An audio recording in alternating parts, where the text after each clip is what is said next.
all the travel agents here, all of you run businesses at various scale in various parts of the country.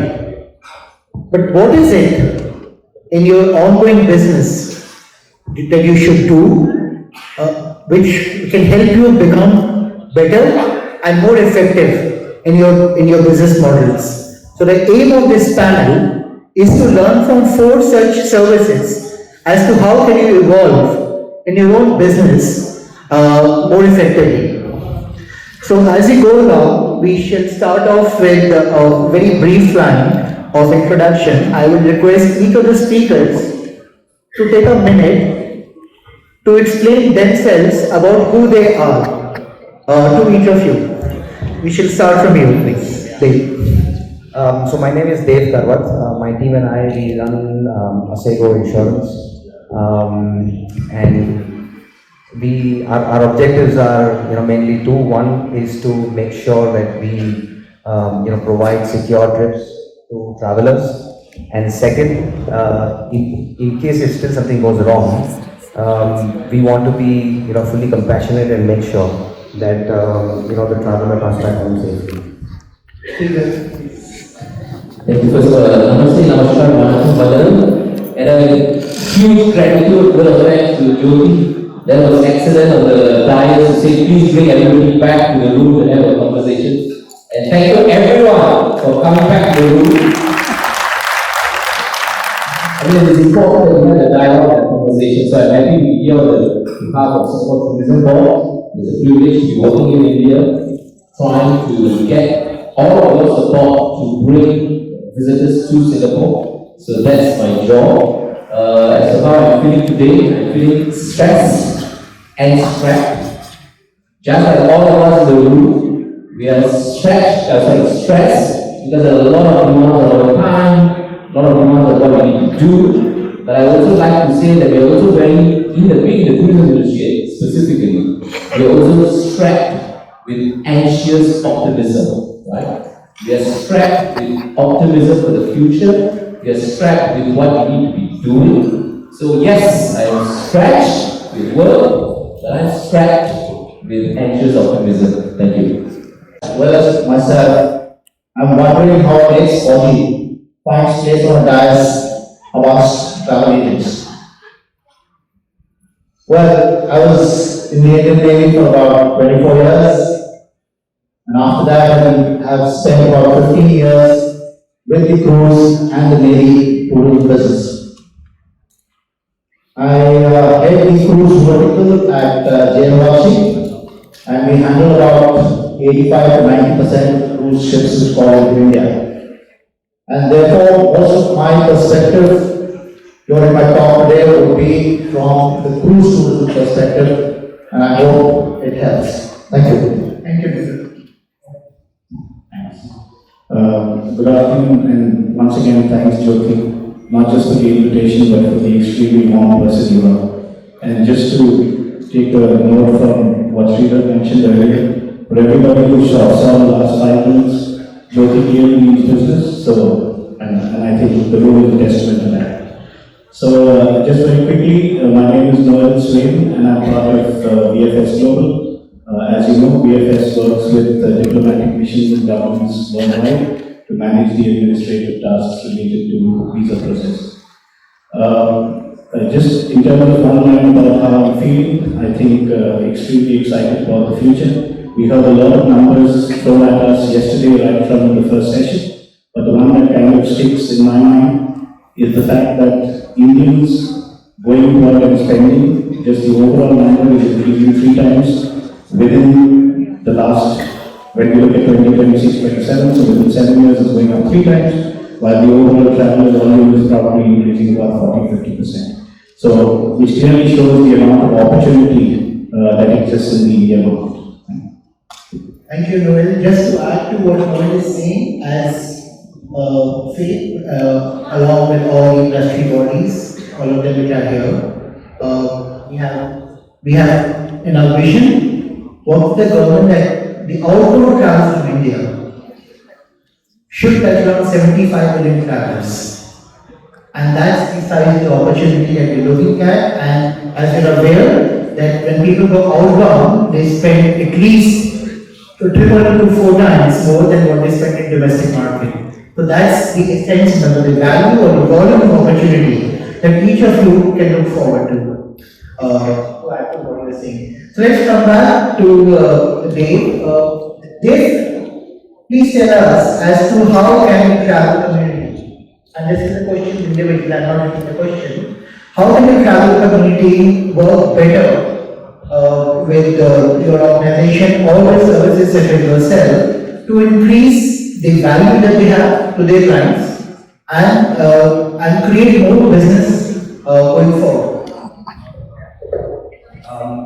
So, look, we've been discussing this for the last couple of days, and the whole pattern of travel, the way the traveler is looking at traveling overseas is changing significantly and has already changed in the last 10 years. Let's not forget that every traveler before it goes to travel agent has now ChatGPT. He knows exactly what he wants to do and is looking at a travel agent to add value to his travel. And that can only happen if ancillary support service providers like ourselves, right, can support the travel agent in doing the same. So, one of the most important things that we're doing at our end is, and what we've seen in the last couple of years is the traveler is now very specific, right? So he wants to either go for a specific tour, either it's a road trip, he's going for a ski trip, skiing, or he's going for deep sea diving. He's very specific to why he's traveling, and travel agent needs to assist him with more relevant products, more relevant suggestions, rather than just going for a vanilla. And that can be done by using the right technology. So, on our tech platform now we have just launched, a travel agent can actually curate a product based on the traveler's need and requirement, and not just offer the standard silver, gold, platinum to everybody. Right? So I think that's one big shift that what we are seeing. And this whole technology platform, it will sort of empower the travel agent to give the customer exactly what he wants, and that's the reason why he's coming to travel agency. Otherwise, he can go and buy online. Thank you, Dave. And I think one point is very important. Please empower yourselves. You need to all empower your own business to ensure that you stay relevant to your clients. And we'll sum all of this later.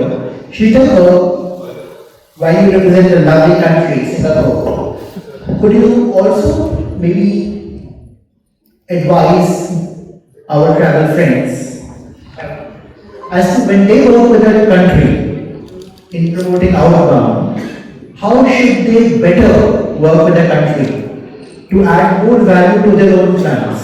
We will use the reference of Singapore obviously, but also can we probably templatize it in a way that when they are offering a solution to their customers to travel to a particular country, how do they, as they rightly said, become more relevant, become more value while adding value to their own business?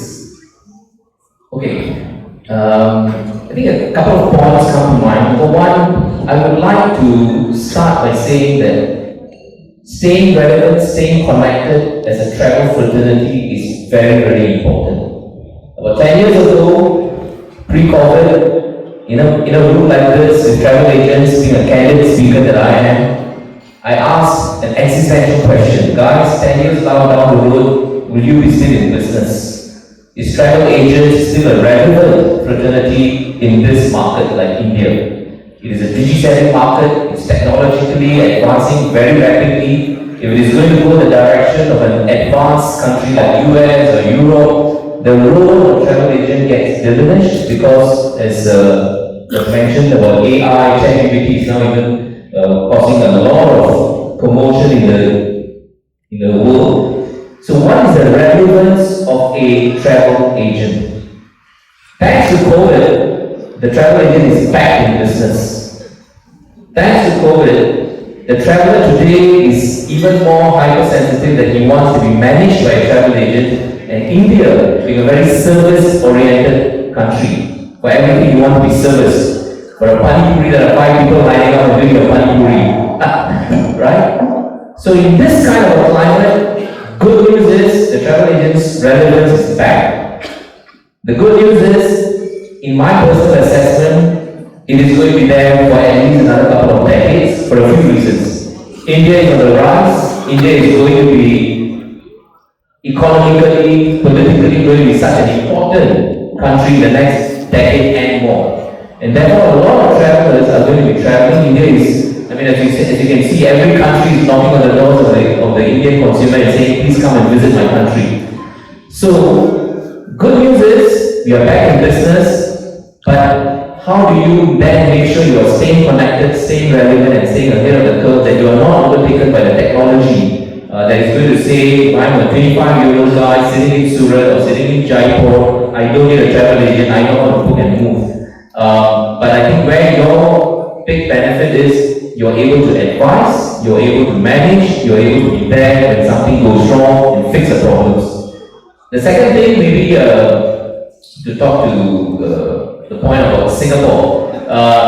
First and foremost, huge sense of gratitude and thanks that all of you in the room continue to make Singapore among the most visited countries from India. Singapore considered India as our 3rd largest source market in 2019, and even till today, India is a very, very important source market for family travel, for cruise, for MICE, and for the young Indians coming over. So it is very important that we continue working with you to promote Singapore. So my take on how can you promote Singapore better? One opening statement: stop selling the myth that Singapore is expensive. Right? Every time I go to travel agency, one saying Singapore is expensive, Singapore is expensive. No.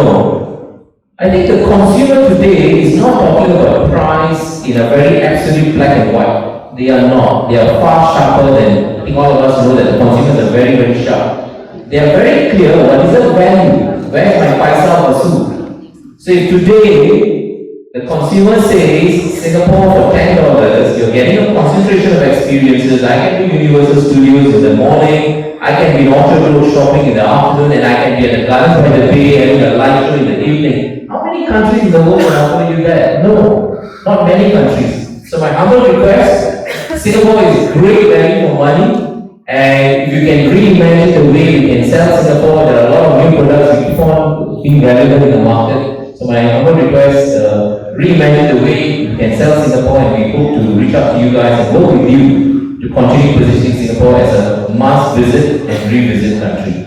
Thank you. Actually, I think one key point that you mentioned, probably you can explore that as you work, is, and I pick that point from you. Are you familiar with all the kinds of experiences that you can create for your client in a particular destination? And so, as what you mentioned, it's not just about pricing. So if you have clients who are talking to you about price, you can talk back to them about experiences. So there's a certain experience that your client doesn't want because it's expensive or doesn't have value for money. If you have an inventory by each destination of the experiences that that country or destination offers, probably your relevance to them increases a lot more, and your value to the client increases a lot more. Is that Sheila, does it make sense? Yes? It's a very important question, and all of you are seniors in the room, one of you are industry veterans, you know this. The consumer is very clear. Value is important, experience is important, why am I going, how am I going, so the convenience is important. So if you don't take a position, and some of you in the room have told me this in the past, we no longer talk to them about, I got $10 to spend, what can I do? That's not the conversation. I got $10 to spend, and when you sit down, okay, what do you want to do? And after the conversation, the gentleman or the lady says, I will got $20 to spend, that's where you're relevant. Because I don't get this on a technology platform. I go in, I key in, and I say, I want $10 to spend, check GPT to throw up the itinerary, and that's it. But with you, you're a travel consultant, you're an advisor. you are a subject matter expert, the $10 can become $20 after you've spoken to them. Yeah. Thank you, Nevil. You know, recently, please feel free to clap. Recently in Goa, at the G20 meet, we as industry held the government launch a cruise tourism policy.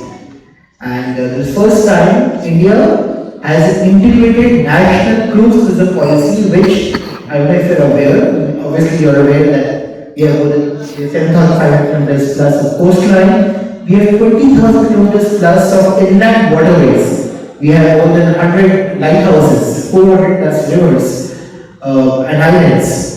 So the cruise tourism policies that we as industry have launched for the government, have prepared for the government, covers all of that. Nevil, cruise is going to become the next big thing in India.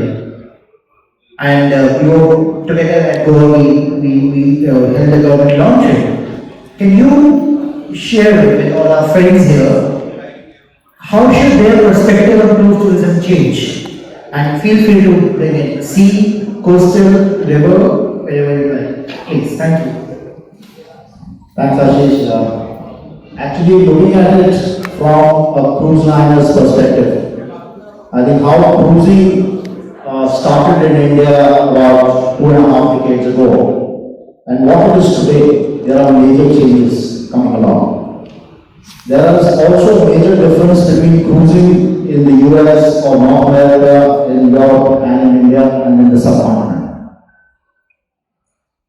Firstly, let's take the international scenario where international cruise lines, the passengers are mostly, as I'm sure you all are aware, are senior citizens, 60 and above. They require a certain amount of care and attention when they are coming in here.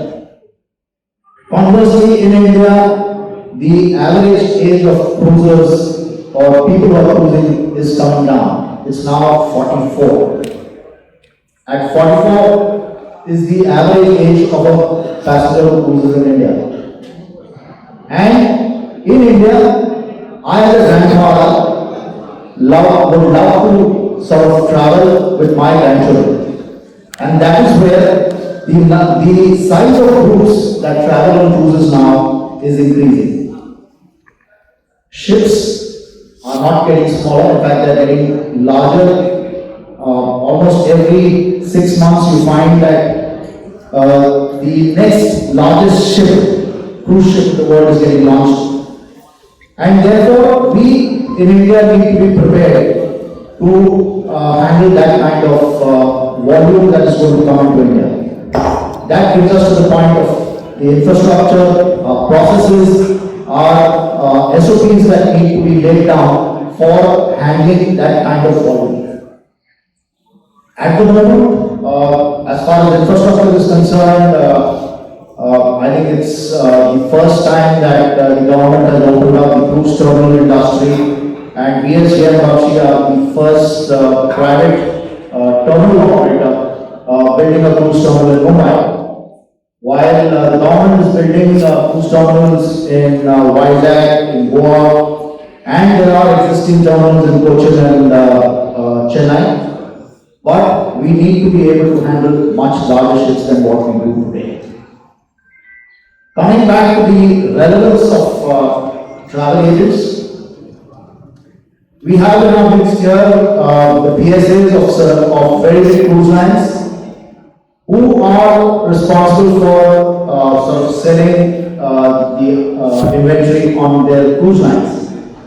And that makes it incumbent on each and every travel agent of the country across the country, even in landlocked states, to bring in that awareness and support these PSAs to fill up these cruise ships when they are coming into India. The biggest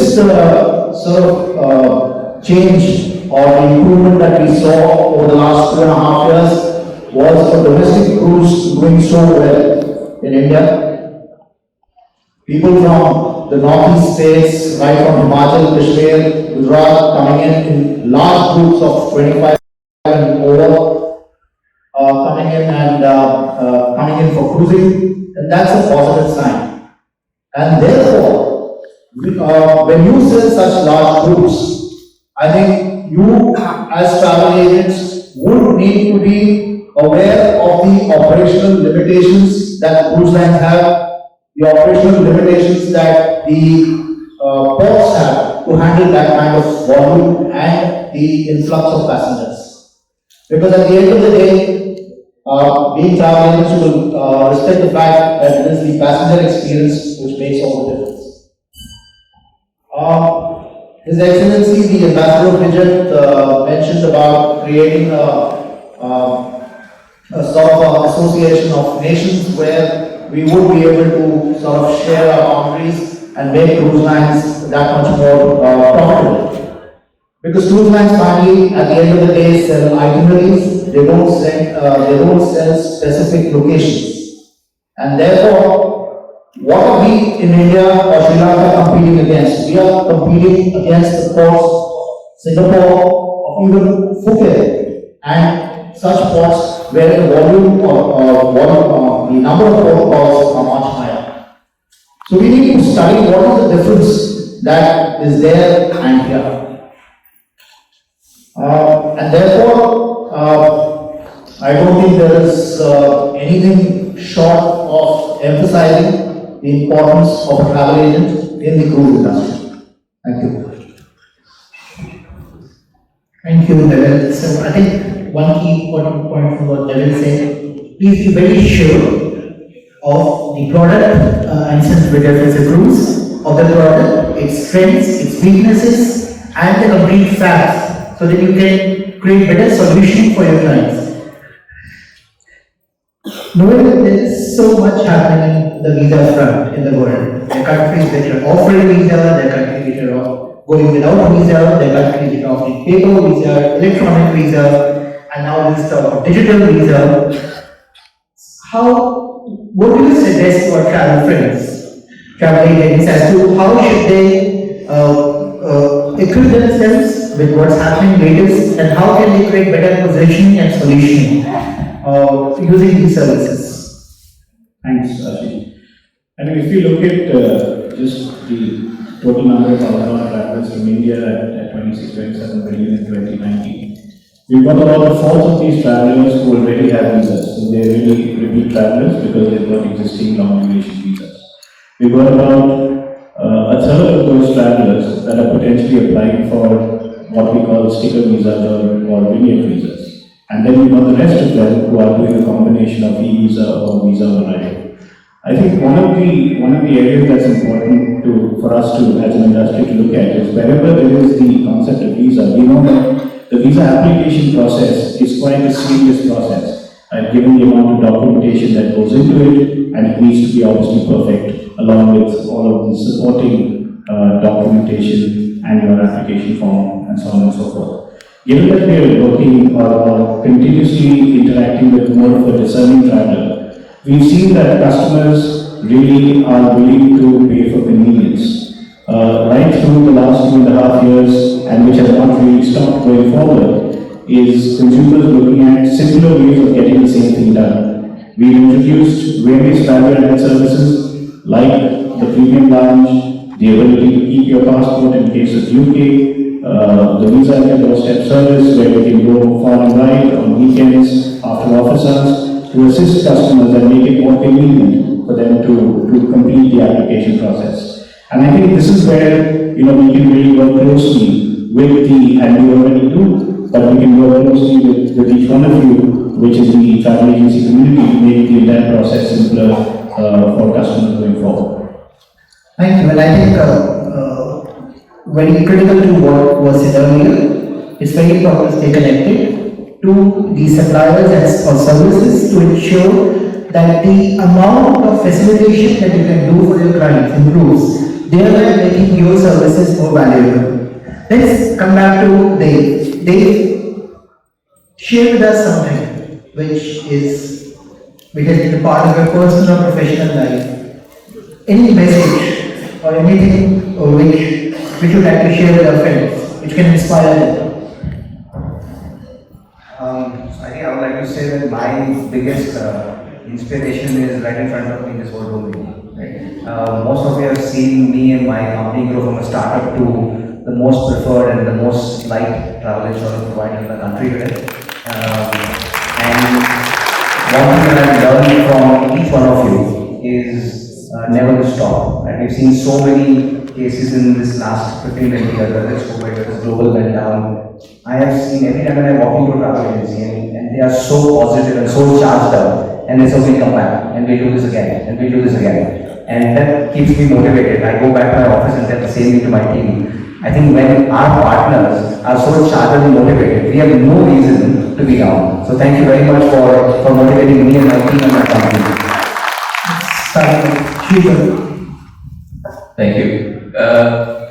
I must say I'm a humble Singapore government civil servant, and I feel always intimidated sitting and talking to people who are successful business entrepreneurs. How you guys do it, how you guys are wired, it's always intimidating to me because I am a civil servant. So when I'm talking to you guys, I go, what do I actually tell to these regular people? You are running businesses. But I thought I'd share with you a thought. This was one of the conferences that we just came out of COVID, and early this year, things were moving up. So it was at a conference and I was asked this question, how do we navigate in a VUCA world? VUCA.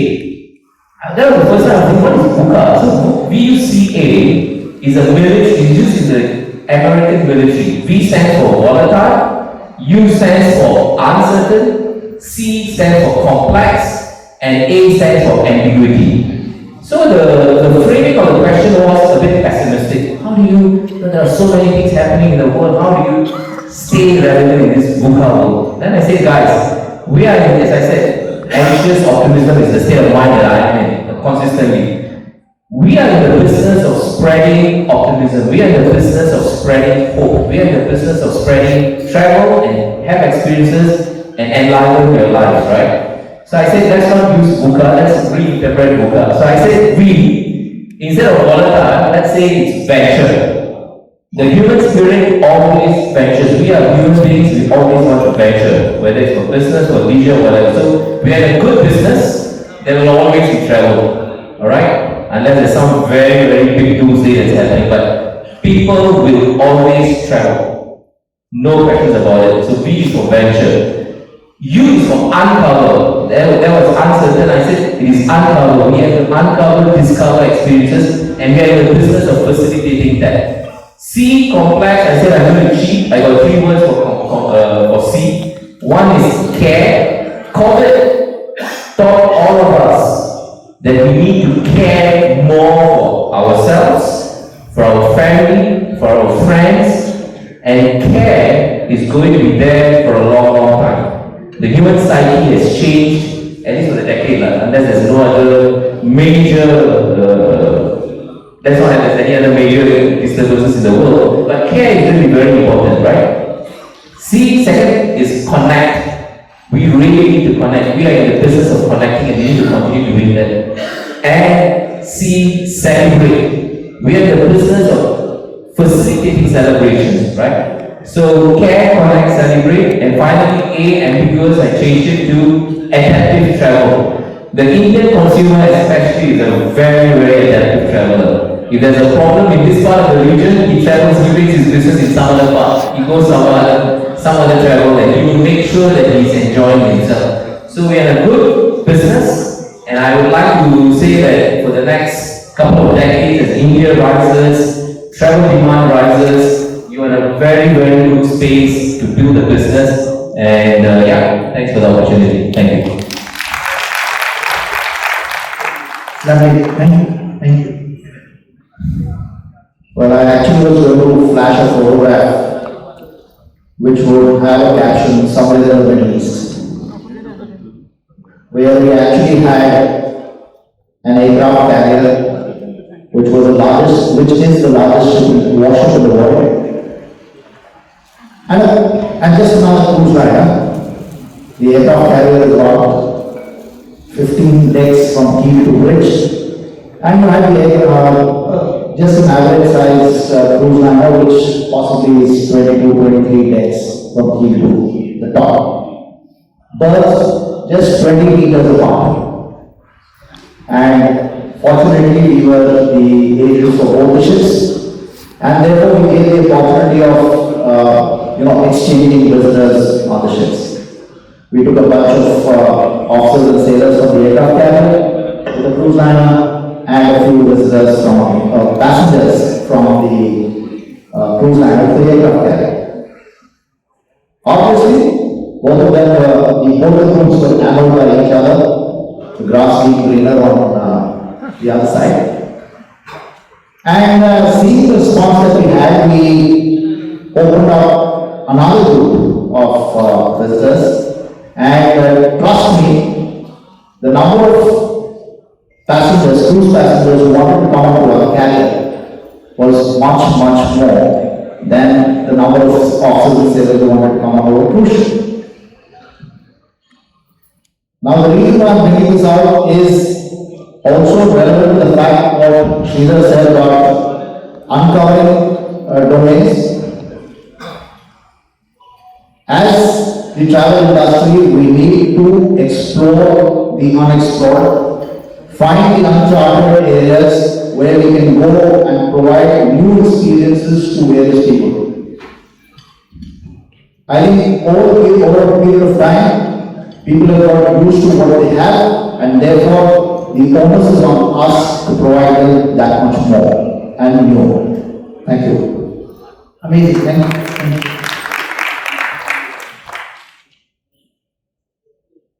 Thanks. Always hard to go last, especially after Dev Srithar, that long story. But I'll try and keep it simple. I mean, we all know and we are all very clear that to continue to be relevant, we need to listen to the customers, and we continue to do that. But however, given the kind of exposure that customers have today, the first piece of news that they see in the morning is really coming from WhatsApp, potentially, and then you go on to Instagram, and then Facebook, and then so on and so forth. We know that the customers are discerning, we know that they are extremely exposed. So I think the way in which we need to continue to listen to our customers and stay relevant is to continue to learn on a daily basis, upskill ourselves, so that we are able to go hand in hand and respond to customers in the best way possible. That's all from us. All of you, some of what I have learned, and please feel free to pick up any point that you think out of all of them. So here are these points that I learned from them. The first point is how relevant are we? And I think that's a question we need to ask ourselves every day. How relevant are we in this emerging world to our customers? Second, stay optimistic. And I'm not going in any particular order. Stay optimistic, stay positive. Third, be ready for a transition. A transition will happen because the world is changing every time at a very rapid pace. Fourth, technology, don't be technology also. Be technology first, because there is an option. You have to have technology leading you rather than you having technology as part of your business. You have to get technology first company and then offer the services. Fifth, keep on empowering yourselves all the time. Because the more you empower yourselves, the more you will become relevant to your customers. Sixth, keep on creating new experiences that you can offer your clients. Develop as many experiences that you can offer. Become a seller of experiences, not a seller of destinations or a seller of products. Number 6, create subject matter expertise. And I think that's a very powerful word. And you use the word travel consultant. I have been a consultant for 25 years. When I come across a client, I always read up everything about a client and everything about the industry. That's not about myself, but I think it's very critical that if you are talking to a client, that respect has to be offered by being very, very relevant to them, by being an expert on whichever subject or whichever product you are selling. Number 6, know your customer. I think you spoke about a very important point that there are some customers who travel with their families, who purchase a certain kind of product. So you need to ask yourself, of all the customers that you have, do you know how do they buy their holidays? Do you know what kind of holidays they buy? Do you know what are the age groups? Do you know when do they buy? Do you know what motivates them? All of a sudden, you might find that there are multiple opportunities with the same customer groups. And because you segmented them by their own behavior pattern. Number 6, persist. Stay patient, persist, persist, persist. You've got a strong point that patience will pay off. 6. Venture, uncover, and I'm only picking up care, and adapt. I think it's a fantastic model that Srithar has proposed, and it sums up the whole business model of life and business. Venture, uncover, care, and adapt. And finally, offer more. Offer more to your customers. Thank you, you're very lovely. Thank you, Jyoti. Thank you, Dad. Thank you, Dad.